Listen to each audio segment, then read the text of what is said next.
یہ اللہ کے لیے ہے، مشرق ہو یا مغرب ہو۔ یہ کہاں سے یہ چیز اٹھی؟ سورہ مریم میں جا کے دیکھیں گے کہ حضرت مریم علیہ السلام جب وہاں عبادت کیا کرتی تھی بیت المقدس میں، تو ابراہیم علیہ السلام کا جو جاری کردہ جو سنت ہے نماز کے سلسلے میں، جماعت کے سلسلے میں، وہ یہ ہے کہ امام کھڑا ہوگا، اس کے پیچھے مرد کھڑے ہوں گے، اور جو پچھلی لائن ہوتی ہے سب سے پچھلی، ان قطاروں میں آ کے خواتین کھڑی ہوں گی۔ اگر خواتین نے کوئی اعتکاف وغیرہ بھی کرنا ہے تو اسی روایت کو کام رکھتے ہوئے بنی اسرائیل کے ہاں بیت المقدس میں یہ چیز تھی کہ جو ان کے حجرے بنائے ہوئے تھے عبادت کرنے کے لیے، مخصوص جگہ جو تھی خواتین کے لیے، وہ پچھلی جگہ پہ تھی، مشرق کی جانب تھی۔ یعنی اسی بلڈنگ کے اندر آج بھی اگر ہم دیکھیں پرانا ان کا جو نقشہ ہے، تو اس نقشے میں بھی یہی چیز پائی جاتی ہے کہ جو اس بلڈنگ کا جو پچھلا حصہ تھا مشرق کی جانب، وہاں پہ سیدہ مریم علیہ السلام کا حجرہ تھا، مشرق کی جانب تھا، اور مغرب جو ہے ظہر ہے، یہ اس مسجد کا یعنی فرنٹ والا حصہ تھا۔ تو ہوا یہ کہ کیونکہ ان کے ہاں جو نصارہ ہے وہ اس چیز کو کہ مشرق کی جانب سیدہ مریم جو ہے نا وہ حجرہ نشین ہوئی وہاں پہ، وہاں عبادت کیا کرتی تھی، تو انہوں نے مشرق کو ہی جو ہے نا وہ قبلہ بنا لیا، اور ایسے ہی ان کی مخالفت میں یہود نے مغرب کو قبلہ بنا لیا، یعنی ایک دوسرے کی مخالفت میں اپنے آپ کو سمتوں میں تقسیم کر لیا۔ جب سمتوں میں تقسیم کر لیا اور اس کے بعد پھر وہ ایک دوسرے کی مسجدوں پہ، عبادت گاہوں پہ حملہ آور ہوئے، اور اللہ تعالیٰ کی یہ بات یہاں پہ کہہ رہی ہے کہ یہ تو ایشو تھا ہی نہیں، یعنی جس مقصد کے لیے جو تم نے یہ سب کچھ کیا، یہ تو میری شریعت کا دیا ہوا بیان نہیں تھا۔ تم جدھر بھی رخ کرتے وہاں ہی اللہ کو پاتے، وہاں ہی فسما، یعنی اسی جگہ پہ اللہ تعالیٰ کی ذات کو پاتے، یعنی اللہ تعالیٰ کی ذات کا کوئی کسی خاص متعین یعنی رخ کی جانب کوئی اپنے آپ کو بند نہیں کیا ہوا کہ آپ اسی طرف جو ہے نا نماز پڑھیں۔ نماز پڑھنے کے لیے ڈیفینیٹلی شریعت کا جو بیان ہوتا ہے وہ ایک تنظیم لائی جاتی ہے، ترتیب لائی جاتی ہے کہ جب بھی نماز پڑھیں تو قبلہ کی طرف نماز پڑھیں، یہ شریعت کا بیان ہوتا ہے۔ لیکن جب یہ صورتحال بن جائے کہ لوگوں کو قتل کرنا ہے، لوگوں یعنی مسجدوں کو جو ہے نا ویران کرنا ہے، تو اصل جو پیچھے جو اسپرٹ ہے وہ بتا دی، جو روح بتا دی ہے کہ یہ اصلاً شریعت میں جو کچھ بھی دیا جاتا ہے یہ ایک ترتیب اور تنظیم پیدا کرنے کے لیے جاتا ہے، وہ اپنی ذات میں کوئی مطلوب چیز نہیں ہوتی۔ اصل چیز جو ہے پیچھے جو اسپرٹ ہوتی ہے، نماز میں بھی ہو یا قبلے کی صورت میں بھی، تو پیچھے یہ ہے کہ وہ اللہ تعالیٰ کی ذات جس جگہ پہ بھی آپ رخ کریں گے اس طرف ہی اللہ تعالیٰ کی ذات ہے۔ اللہ تعالیٰ کی ذات نے اپنے آپ کو کسی مشرق یا مغرب کی طرف محدود نہیں کر دیا۔ اللہ تعالیٰ کی ذات جو ہے ان اللہ واسع علیم، بہت گنجائش رکھتی ہے، بہت فیاضی سے کام لیتی ہے، وہ انسانوں کو تنگی میں نہیں ڈالنا چاہتی، وہ گنجائش ہمیشہ رکھتی ہے۔ اور یہ انسان ہیں جنہوں نے اپنے آپ کو مشکل میں ڈالا، اور مشکل میں ڈال کے یہ مصیبتیں اپنے لیے کھڑی کر لیں، اپنے لیے دائرے تنگ کر لیے۔ اللہ تعالیٰ کی ذات کا کبھی بھی اس معاملے میں یہ نقطہ نظر نہیں رہا کہ تم اپنے آپ کو ان تنگ داروں میں دھکیلتے چلے جاؤ۔ وہ ذات جو ہے وہ بڑی وسعت والی ہے، وہ علم رکھتی ہے، یعنی اس وسعت کو سامنے رکھتے ہوئے تم جو کچھ بھی عمل کرو گے اس کے بارے میں علیم ہے، اس کو جانتی ہے۔ جہاں بھی اللہ تعالیٰ کی ذات کا اس طریقے سے نام آئے، صفات آئیں، تو وہاں رک کے اس کو دیکھ لینا چاہیے کہ یہ صفات جو ہیں وہ کس پہلو کے سامنے آ رہی ہیں۔ یعنی یہ کہ اللہ تعالیٰ کی اس گنجائش کو جو اس نے دی ہوئی ہے اس کو مان کے چلتے تو تمہارے اندر بھی وسعت پیدا ہو جاتی، اور تم اس صورت میں بھی جو کچھ کر رہے ہوتے، اللہ تعالیٰ کی ذات جو ہے نا علیم ہے، علیم ہے، جاننے والی ہے، تو تم کو اس کا ضرور صلہ دیتی۔ لیکن تم نے ظاہر ہے اپنے آپ کو تنگ کر لیا، محدود دائرے میں بند کر دیا، اس کے نتیجے میں اس جگہ پہ پہنچ گئے، تو اس کے لیے پھر میری سنت کا ظہور لازمی ہے، جو کہ میں نے آل ابراہیم میں جاری و ساری کیا ہوا ہے۔ لہم فی الدنیا خزی ولہم فی الآخرۃ عذاب عظیم۔ آگے بڑھتے ہیں، آگے بڑھتے ہیں تو اس کے بعد دوسری مثال دی ہے اللہ تعالیٰ کی ذات نے۔ ابھی عملاً جو ہے مثال جو دی گئی تھی وہ مسجدوں کی مثال دی گئی تھی، یعنی یہ کہ وہاں پہ نماز پڑھی جاتی ہے، یہ عمل ہے۔ اب جو مثال دی جا رہی ہے یہ عمل سے متعلقہ نہیں ہے بلکہ عقیدے سے متعلقہ ہے، یعنی ایمانیات سے متعلقہ ہے۔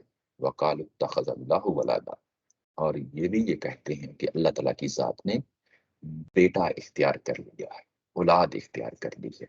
نیچے کنیکٹر میں اگر آپ دیکھیں، پھر یہی نہیں، اپنی نجات کے یہ مدعی اس قدر پستی میں گر چکے ہیں کہ انہوں نے کہا اللہ کی اولاد ہے، اللہ کی اولاد ہے، یعنی یہ کہ یہ یہودی جو ہیں، یہ حضرت عزیر علیہ السلام جو ان کے ایک نبی تھے، وہ یہ خیال کرتے ہیں کہ وہ اللہ کے بیٹے ہیں، اور ایسے ہی نصارہ جو ہے اپنے نبی کے بارے میں، حضرت عیسیٰ علیہ السلام کے بارے میں یہ خیال کرتے ہیں کہ وہ اللہ کے بیٹے ہیں، یعنی اس حد تک گر چکے ہیں، اس حد تک پستی میں جا چکے ہیں کہ ایک طرف تو جو اللہ کے نام پہ مسجدیں بنتی ہیں ان کو گرانے کے در پہ ہوتے ہیں، اور دوسری طرف اللہ تعالیٰ کی ذات کے حوالے سے ان کے کیا عقائد ہیں، ان کے کیا ایمانیات کے پہلو ہیں جس کو یہاں پہ نمایاں کیا جا رہا ہے۔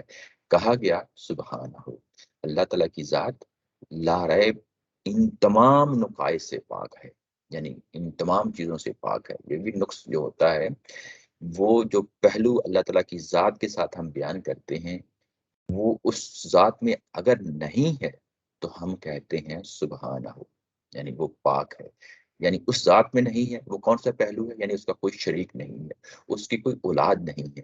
یہ چیزیں اللہ تعالیٰ کی ذات کے ساتھ جب بھی ہم بیان کریں گے، قرآن بھی ایسے بیان کرتا ہے اور ہم بھی ایسے کہتے ہیں سبحان اللہ، یعنی کہ اللہ تعالیٰ کی ذات ان چیزوں سے پاک ہے، ان چیزوں سے مبرہ ہے، اوپر اٹھی ہوئی ہے، انہیں اللہ تعالیٰ کی ذات کو اس چیز کی ضرورت نہیں ہے۔ اور اس کے لیے آگے دو دلائل دیے ہیں اللہ تعالیٰ کی ذات نے کہ کیوں اولاد نہیں ہے، وہ وجہ بتائیے آگے۔ بلّہ ما فی السماوات والارض، جو کچھ بھی زمین و آسمان میں ہے سب کچھ اسی کے لیے ہے۔ کل اللہ قانتون، سب اسی کے مطیع و فرما بردار ہیں۔ یہ ایک دلیل دی ہے۔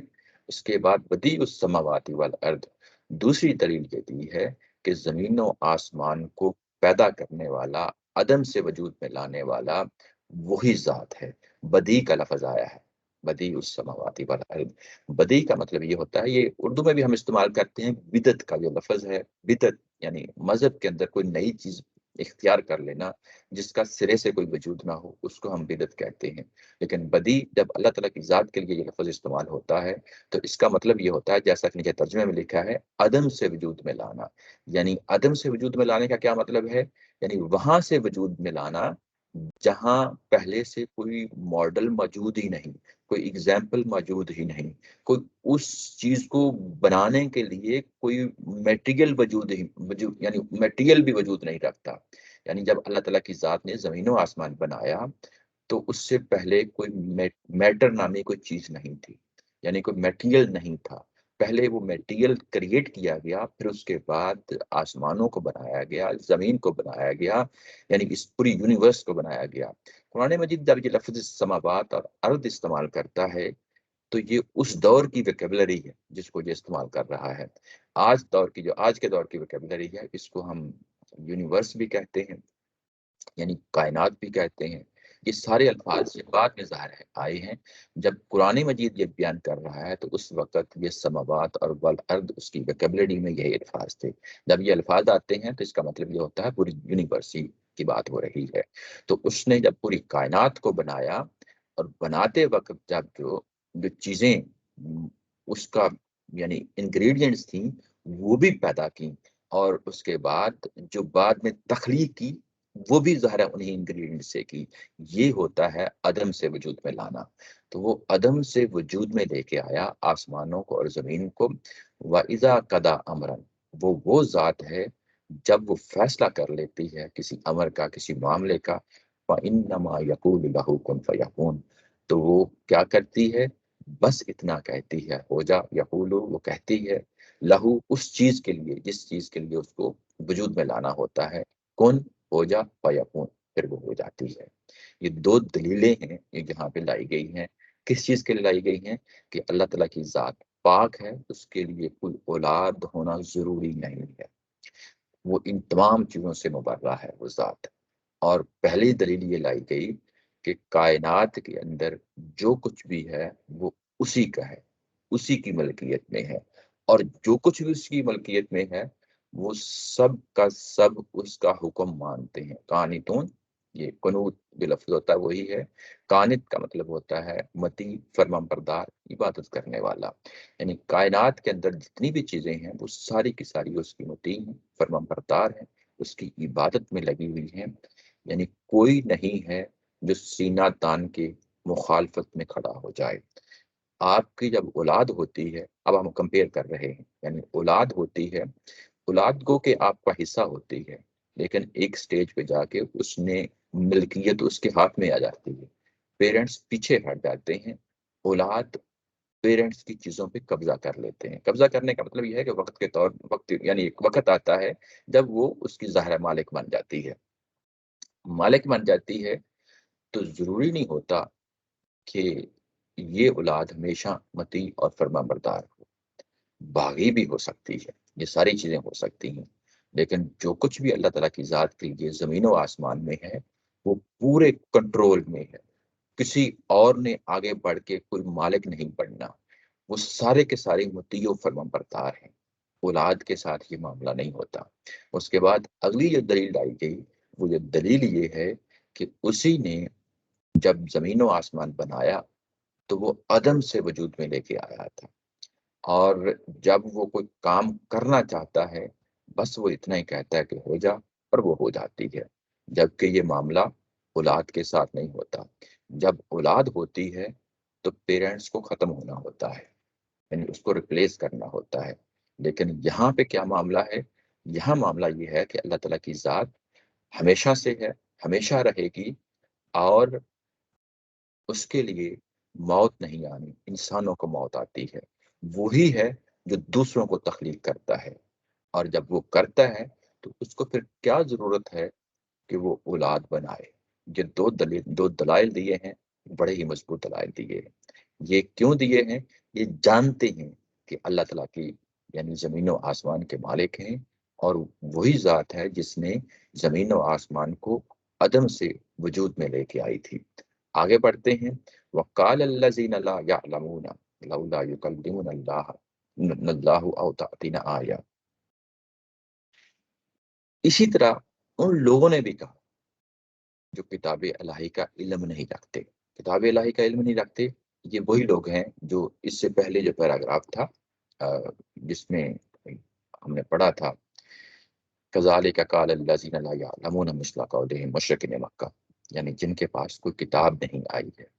ویسے ہی یہاں پہ یہ بات کہی کہ وہ لوگ جو کچھ نہیں جانتے، کچھ نہیں جانتے یعنی ان کے پاس کوئی کتاب نہیں ہے۔ یعنی ان کے پاس تو کتاب تھی، کتاب کے ہوتے ہوئے ان کی ایمانیات میں پرابلم پیدا ہو گیا، ان کی اعمال میں پرابلم پیدا ہو گیا، لیکن ان کے پاس تو کچھ بھی نہیں ہے یہ مشرکین مکہ۔ اور یہ کیا کہتے ہیں کہ ایسا کیوں نہ ہوا کہ اللہ تعالیٰ کی ذات، لولا ایسا کیوں نہ ہوا یکلمنا اللہ کہ اللہ تعالیٰ کی ذات ہم سے کلام کرتی، براہ راست کلام کرتی، او تأتینا یا کوئی آیت ہمارے پاس لے کے آتی، کذالک قال الذین من قبلہم، اور ایسا ہی ان سے پہلے لوگوں نے کہا، ایسا ہی ان سے پہلے لوگوں نے کہا۔ مطلب یہ کہ مشرکین مکہ کے جو پہلے لوگ تھے، یعنی جن کی طرف رسول آتے رہے ہیں، اور جیسے نوح علیہ السلام ہے، ہود علیہ السلام ہیں، یا ان کی قومیں ہیں، ویسے ہی ان یعنی جس طرح یہ کہہ رہے ہیں مشرکین مکہ، ان کی قوموں نے بھی ایسے ہی کہا تھا، مثل قولہم، بالکل انہی جیسے جو ہے نا ملتی جلتی باتیں کہی تھی۔ تشابہت قلوبہم، اور ان سب کے آپس میں دل مل گئے، ان سب کے یعنی مشرکین مکہ کے اور پچھلی قوموں کے ایک جیسے دل ہو گئے، یعنی ایک جیسے خیالات اور نظریات کی حامل ہو گئیں۔ قد بینا الآیات لقوم یوقنون، ہم نے جو آیات واضح کرنی تھی وہ واضح کر دیں، کن کے لیے؟ ان کے لیے جو یقین رکھنا چاہتے ہیں، جو یقین رکھنا چاہتے ہیں۔ انا ارسلناک بالحق بشیرا ونذیرا، بے شک ہم نے آپ کو بھیجا ہے رسول بنا کر حق کے ساتھ، بشیر ہوتے ہوئے اور نذیر ہوتے ہوئے۔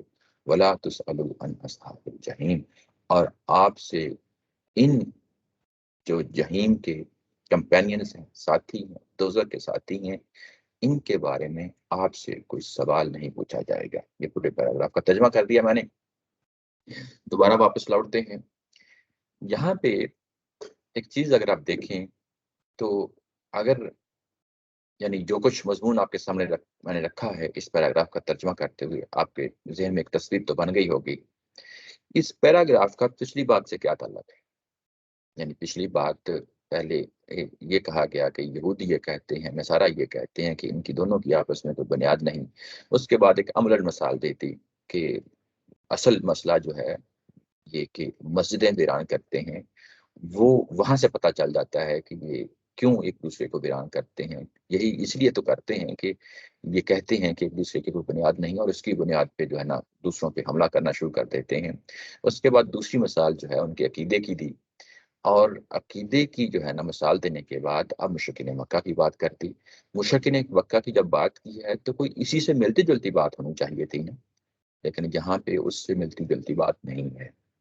یہ بڑا اہم پہلو، یعنی اوپر جو مضمون بیان ہو رہا ہے اس سے ملتی جلتی بات نہیں ہے۔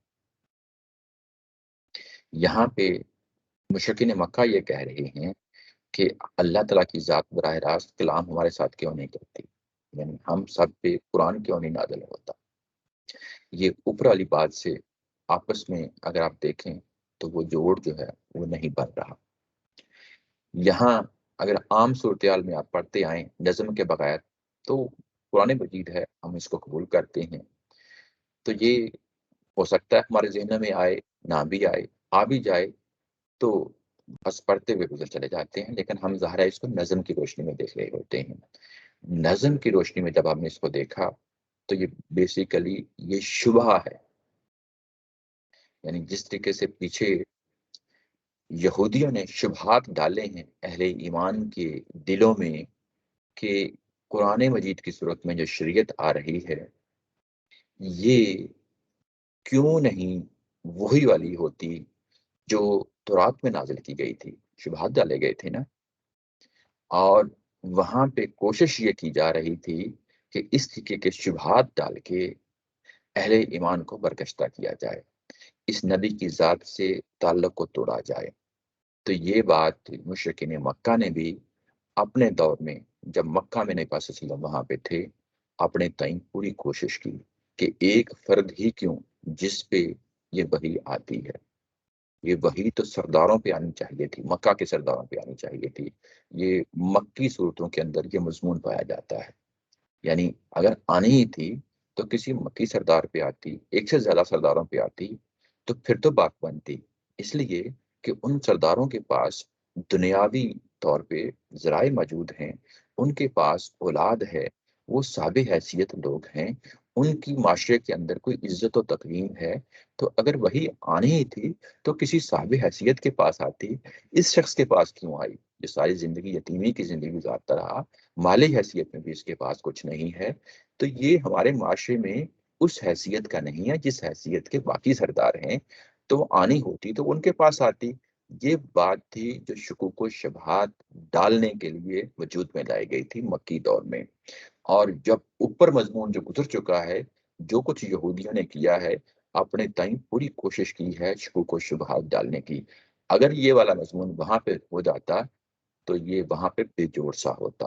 قرآن مجید کا جو اسلوب ہے، جو چیز درمیان کی ہوتی ہے وہیں پہ بیان نہیں کر دیتا، اگر غیر متعلقہ ہو تو یعنی ان ریلیٹڈ ہو تو اس کو پھر جو ہے آخر میں لے کے آتا ہے۔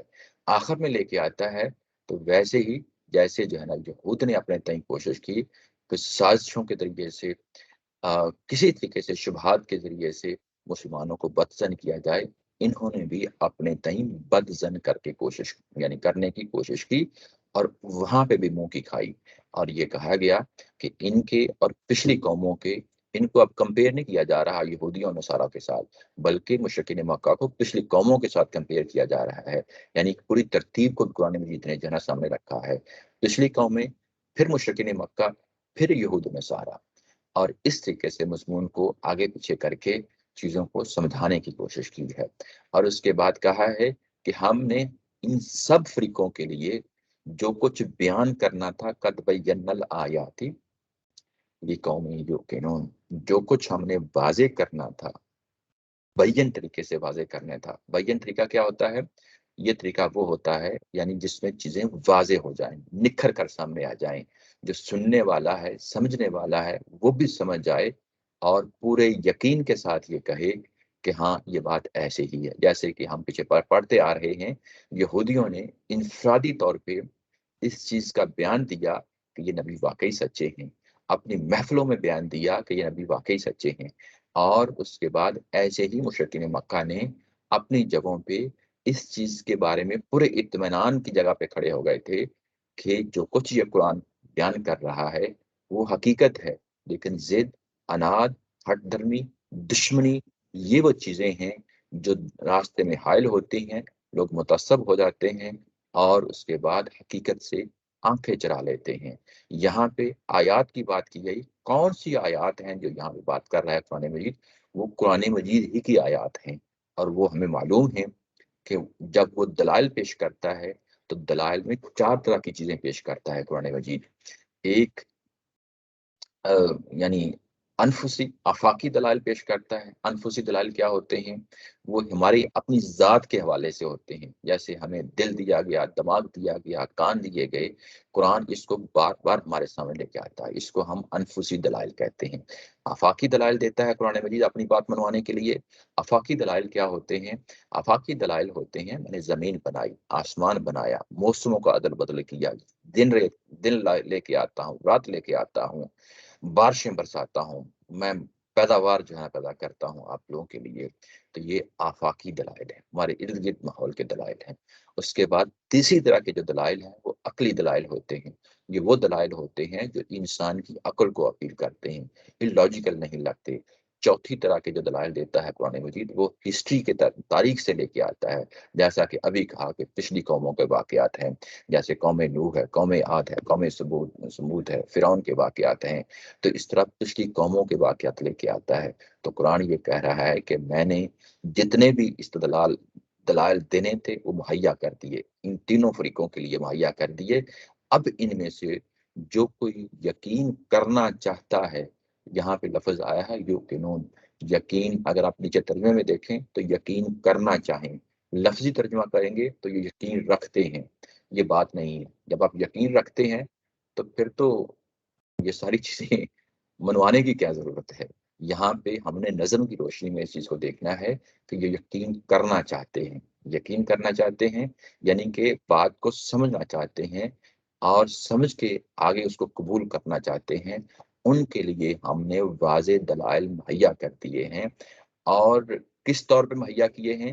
ہم نے ایک رسول بھیجا، انا ارسلناک بالحق، حق کے ساتھ بھیجا، اور اس کے ساتھ ہم نے وہ تمام دلائل جو ہے نا مہیا کر دیے. حق کو حق جو ہے نا ثابت کر دیا، باطل کو باطل ثابت کر دیا. اب آپ کی ذات بھی ان کے لیے بین ہے، مبین ہے. اور وہ کیا کر رہی ہے ذات؟ وہ بشیر اور نذیر ہونے کی حیثیت سے.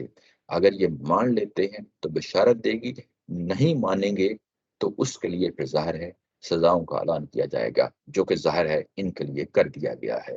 وَلَا تُسْأَلُ، آپ سے کوئی سوال نہیں پوچھا جائے گا، آپ کو ہم شاباش دیتے ہیں. یہ شاباش کا جملہ ہے، اِنَّا أَرْسَلْنَاكَ بِالْحَقِّ بَشِيرًا وَنَذِيرًا. آپ نے قَدْ بَيَّنَّا الْآيَاتِ لِقَوْمٍ يُوقِنُونَ، آپ نے حق ادا کر دیا، آپ نے واضح کر دیا. جو چیز ان کو واضح کرنا مقصود تھی ان تک پہنچا دی، اتمام حجت ہو گیا. آپ نے اپنی ذمہ داری ادا کر دی. آپ سے آپ کی ذمہ داری کے بارے میں جو کہ آپ نے احسن طریقے سے ادا کر دی ہے، وہ آپ نے، ہم آپ کو شاباش دیتے ہیں. لیکن جہاں تک ان کا معاملہ ہے، ان کے لیے اب آپ سے نہیں پوچھا جائے گا، ہم ان کے ساتھ خود ان سے نکلیں گے. وَلَا تُسْأَلُوا عَنْ أَصْحَابِ الْجَحِيمِ، ہم خود ان سے نکلیں گے. یہ مضمون ختم ہو رہا ہے. ظاہر ہے کہ اب ہم آگے کنکلوژن کا خاتمہ یہاں پہ آ رہا ہے. تو اس کو جو مضمون ہے جو موجودہ، اس کو ہم واپس لے کے جاتے ہیں. یہ عود علی البد ہے. یہ کن آیات پہ ہے؟ یہ آیا نمبر 6 اور 7 پہ جو ہے نا یہ عود علی البد ہے. آیا 6 صاحب جی جی بات کریں. اصحاب الجحیم کا کیا معنی ہوں گے؟ جہین کہتے ہیں دوزخ کو، اصحاب کہتے ہیں صاحب کی جمع ہے، کمپینینز. اور یہ دوزخ کے ساتھی ہیں. اب یہ دوزخ کے ساتھی ہیں، یعنی دنیاوی جو سزا تھی پیچھے بیان کر دی گئی. جو سزا کیا تھی دنیاوی وہ پیچھے ہم نے پڑھی ہے، یہ کہ دنیا کے اندر بھی ان کے ساتھ جو ہے نا وہ معاملہ کیا جائے گا. وہ تھا آیا نمبر 109 میں، وہاں کہا گیا تھا کہ حتی یاتی اللہ بھی امری، یہ دنیاوی سزا کا اعلان کر دیا گیا تھا ان کے لیے. اور اب یہاں پہ آ کے ان تینوں فرقوں کے بارے میں یعنی بتا دیا گیا کہ یہ لوگ جو ہیں یہ کون لوگ ہیں. یہ اصحاب الجحیم ہیں. جہیم کہتے ہیں آگ کو، جہنم کی آگ، اس کے لیے یہ لفظ آتا ہے. تو یہ دوزخ کی آگ کے ساتھی ہیں. ان کے بارے میں اب آپ سے کوئی سوال نہیں کیا جائے گا. آپ نے جو ذمہ داری تھی وہ پوری ادا کر دی. آپ سے نہیں پوچھا جائے گا اب کہ آپ نے یہ چیز ان تک پہنچائی کہ نہیں پہنچائی. وہ کام آپ نے قد بینا الآیات لقوم یوقنون، آپ نے پوری طرح ادا کر دیا ہے. آپ کے لیے ہمارے پاس شاباش کے جملے ہیں، آپ نے یہ کام کر ڈالا. لیکن جہاں تک ان کا معاملہ ہے، اب یہ معاملہ ہمارے ساتھ ہے. ہم ان لوگوں سے نمٹ لیں گے. ان کے لیے دنیا میں بھی سزا دینی ہے، آخرت میں بھی سزا دینی ہے. اور کیونکہ میں نے کہا کہ یہ اب کیونکہ مضمون کنکلوڈ ہو رہا ہے، اور یہ عود البد، عود البد کیا چیز ہوتی ہے؟ یعنی شروع میں جو کوئی چیز بیان کی ہوتی ہے قرآن مجید میں، قرآن مجید اس کے بعد اس چیز کو اسٹیبلش کرتا ہے، گریجولی آگے لے کے جاتا ہے. آخر میں جا کے پھر ایک جو ہے تبصرہ کر دیتا ہے. جو آخر میں تبصرہ کرتا ہے وہ بنیادی طور پہ شروع سے کوئی بات ہوتی ہے اس کے ساتھ لنک کرنا چاہتا ہے. تو آیا نمبر 6 اور 7 جو ہے نا، اگر ہم جا کے پیچھے مڑ کے دیکھتے ہیں تو یہ کون سی آیا ہے؟ آیا نمبر 6 اور 7 وہ ہے، اگر آپ وہاں جائیں تو وہاں پہ ہے ان الذین کفروا سواء علیہم انذرتہم ام لم تنذرہم لا یؤمنون. جن لوگوں نے اس کتاب کو نہ ماننے کا فیصلہ کر لیا ہے ان کے لیے برابر ہے، تم انہیں خبردار کرو یا نہ کرو وہ نہ مانیں گے. یہ جب یہ آئی تھی آیا ہم نے پڑھا تھا، اس وقت میں نے کہا تھا کہ یہ بڑی سخت قسم کی سٹیٹمنٹ ہے، اس کو آسانی سے جو ہے نا نہیں گزر جانا چاہیے. اور کیونکہ یہ سخت قسم کی سٹیٹمنٹ ہے، آپ بالکل ابتدا میں آئی ہے، ابتدائیہ میں آئی ہے، تو ابتدائیہ کے اندر جو چیزیں ہوتی ہیں وہ بعد میں اسٹیبلش ہوتی ہیں. اور جب یہ چیز اب اسٹیبلش ہو گئی ہے تو اب ہم واپس لوٹ کے آ کے دیکھتے ہیں کہ اب اس جگہ پہ یہ لوگ پہنچ چکے ہیں کہ اب ان کے لیے دعوت پیش کریں، ان کو سمجھائیں. ان پہ جتنی بھی آپ کوشش کر لیں ان پہ اوپر کوئی اثر نہیں ہونے والا. یہ بات تھی کہ آپ ان کو انذار کریں یا نہ کریں، یہ اب ایمان لانے والے نہیں ہیں.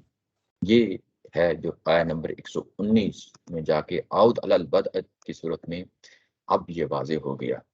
اب ہم اس کو آیا نمبر 6 اور 7 کے ساتھ ریلیٹ کرتے ہیں تو بڑی خوبصورتی کے ساتھ یہ آپس میں ریلیٹ ہو جاتا ہے. یعنی یہاں پہ آ کے یہ بتا دیا گیا کہ اب وہ پوزیشن آ گئی ہے، یعنی مذاکرات کی، معاملات کی، کہ اب اس کے بعد یہ لوگ ٹس سے مس نہیں ہونے والے. آپ بھلے جو مرضی کر لیں یہ نہیں بدلنے والے. یہ بات ہے جو آیا نمبر 118 اور 119 میں بیان ہوئی ہے. آگے بڑھتے ہیں. آگے تھینک یو پیراگراف ہے. جی سوال کوئی چیز؟ Thank you. جی جی جی آگے بڑھتے ہیں. آگے جو اگلا پیراگراف ہے یہ کنکلوژن کا ہے، یعنی کنکلوژن یعنی جو ابھی تک بات چل رہی ہے اس کو کنکلوڈ کر رہا ہے، اور اس کے بعد یہ مضمون ختم ہو جائے گا. اس کے بعد ایک نیا مضمون شروع ہوگا. اب آخری جو اسٹیٹمنٹس ہیں وہ دیکھ لیں وہ کیا ہیں. ولن تردا انکل یہود ولن نصارى حتى تتبع ملتهم. یہ یہود و نصارہ تم سے ہرگز راضی نہ ہوں گے جب تک ان کا مذہب اختیار نہ کری ہو. ولن تردا یہ راضی نہیں ہوں گے، انکل یہودا آپ سے، یا نئی بس اسلم کو مخاطب کر کے کہا جا رہا ہے. پیچھے جو خطاب تھا میں نے کہا کہ اس میں اہل ایمان شامل ہو گئے تھے. ابھی جو آخری پیراگراف آ رہا ہے اس میں صرف نبی پاک صلی اللہ علیہ وسلم کو خطاب کیا جا رہا ہے، کیونکہ پیچھے جو بات کہی گئی تھی وہ بات یہی کہی گئی تھی کہ انا ارسلناک بالحق بشیرا ونذیرا. اور اب کیونکہ دو فریق ہیں، رسول کی ذات ہے اور وہ لوگ جنہوں نے انکار کر دیا ہے. اب یہ دو فریق ہیں.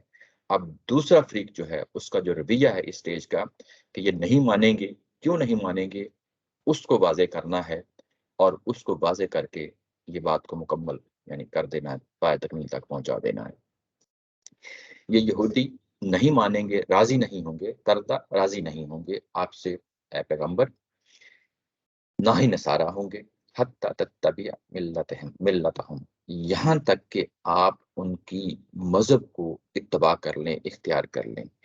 کل ان ہدی اللہ، ان کو بتا دیجئے کہ ہدایت صرف وہی ہدایت ہے جو اللہ کی طرف سے ہے۔ ان بے شک وہی ہدایت ہے، ہدی اللہ جو اللہ تعالیٰ کی طرف سے ہے، هو الہدا وہی ہدایت ہے۔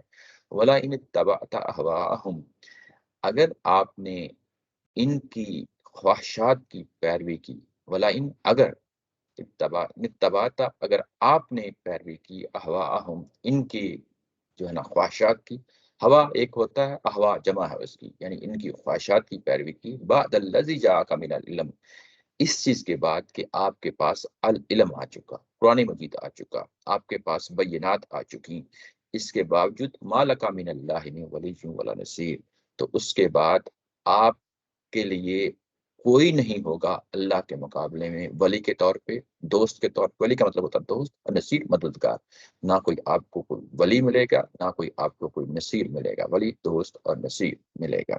اس کے ساتھ اگلی آیت بھی پڑھ لیتے ہیں تاکہ اس کے بعد ساری کو میں دوبارہ یعنی تفصیل کے ساتھ دیکھ لیتے ہیں۔ الذین آتیناہم الکتاب، ان لوگوں میں سے جن کو ہم نے کتاب دی، یتلونہ حق تلاوتہ، اور وہ اس کی تلاوت کرتے ہیں جیسا کہ تلاوت کرنے کا حق ہے، حق کا یعنی وہ ثابت کر دیتے ہیں، یعنی اس کی تلاوت کرتے ہوئے کہ واقعی انہوں نے حق ادا کر دیا۔ اولئک یؤمنون بہ، وہی لوگ اس قرآن مجید پہ ایمان لائیں گے، ومن یکفر بہ، اور جو اس قرآن مجید سے کا منکر ہوگا، فاولئک هم الخاسرون، وہی خسارہ پانے والے ہیں۔ دوبارہ سے دیکھ لیتے ہیں شروع سے۔ یہ یہود و نصارہ آپ سے راضی نہیں ہوں گے، گویا کہ نبی پاک صلی اللہ علیہ وسلم اپنی پوری کوشش کرتے رہے ہیں اس پورے دورانیے میں، جتنا بھی دورانیہ جو گزرا ہے، پیچھے ابتدائیہ تھا، ان کو دعوت دی گئی، اس کے بعد پہلا راؤنڈ چلایا، اس کے بعد دوسرا راؤنڈ چلایا، اس کے بعد پھر نتائج تک پہنچے، اس کے بعد ان کے رویوں کو زیر بحث لایا گیا۔ تو یہاں جتنی بھی بات تھی، نبی پاک صلی اللہ علیہ وسلم نے اپنے منصب کی حیثیت سے، اپنی ذمہ داری ادا کرنے کی حیثیت سے ان تک یہ باتیں پہنچاتے رہے، ان کو کنونس کرتے رہے، ان کو راضی کرنے کی کوشش کرتے رہے، ان کے لیے نرمی کا رویہ اختیار کرتے رہے۔ لیکن یہاں پہ آ کے اب بتایا جا رہا ہے کہ یہودی یہ ٹس سے مس نہیں ہوں گے، آپ جو کچھ جی چاہیں کر لیں، ولن تردا انکل یہود ولن نصارا، یہ کبھی بھی راضی نہیں ہوں گے، یہاں تک کہ یہ تمہارا مذہب کیا اختیار کریں گے، یہاں تک کہ آپ ان کا مذہب اختیار کر لیں۔ یعنی ان کی خوشی بس اتنی ہے کہ تمہارے مذہب کے لیے، تمہارے دین کے لیے یہ ٹس سے مس نہیں ہونا چاہتے، آپ ہو جائیں تو ہو جائیں۔ یعنی ان کے یعنی اب ان کے یہ آپ کوئی توقع جو ہے نہ رکھیں، ان کو اس سٹیج پہ بتا دیں، کل ان ہدی اللہ، ان کو اس سٹیج پہ بتا دیں کہ ہدایت تو وہی ہے جو ہدایت اللہ کی ہدایت ہوتی ہے۔ مذہب اصل میں یہ کوئی فرقہ واریت کا نام نہیں ہے، مذہب اصل میں کوئی یہودیت، نصرانیت یا اسلامیت کا نام نہیں ہے، مذہب اصل میں اللہ سے جڑنے کا نام ہے، جو کہ ہم نے پیچھے پڑھا ہے، اور اللہ ہی بتائے گا کیا ہدایت ہوتی ہے اور کیا ہدایت نہیں ہوتی۔ تو جب اللہ نے ہدایت بتا دی الہدا کی صورت میں، یہاں پہ الہدا آیا ہے، الہدا یعنی وہ ہدایت جو تمہیں یقینی طور پہ جنت تک اور دوزخ یعنی جنت تک لے جائے، اس کو آپ کی انگلی پکڑ کر آپ کو وہاں تک لے جائے، اس کے لیے لفظ ہدا آتا ہے، الہدا کا لفظ آیا ہے۔ اور اس ہدایت کے آ چکنے کے بعد بھی اگر آپ نے ان کی خواہشات کی پیروی کی، کن کی خواہشات کی پیروی کی؟ جو اوپر ملت کا لفظ آیا تھا، یعنی ان کے مذہب کی پیروی کی، بعد الذی جاءک من العلم، آپ کے پاس علم آ چکنے کے بعد آپ نے ان کی پیروی کی، تو پھر اللہ کے مقابلے میں تمہارا کوئی دوست یا کوئی نصیر نہیں ہوگا۔ یہاں پہ جو اسلوب ہے، یہ ہمارے ہاں پنجابی میں کہتے ہیں، پنجابی کے جو ہے نا وہ محاورہ، کیونکہ میں اس سے جانتا ہوں، بلکہ یہ ایک یونیورسل محاورہ ہے، لیکن پھر بھی ظاہر ہے کہ ہمارے ہاں اس کو ایک محاورے کی زبان میں بولا جاتا ہے، کہنیاں تینوں تے سنانیاں نون، یعنی یہ اس کا مطلب یہ ہوتا ہے کہ آپ اپنی بیٹی کو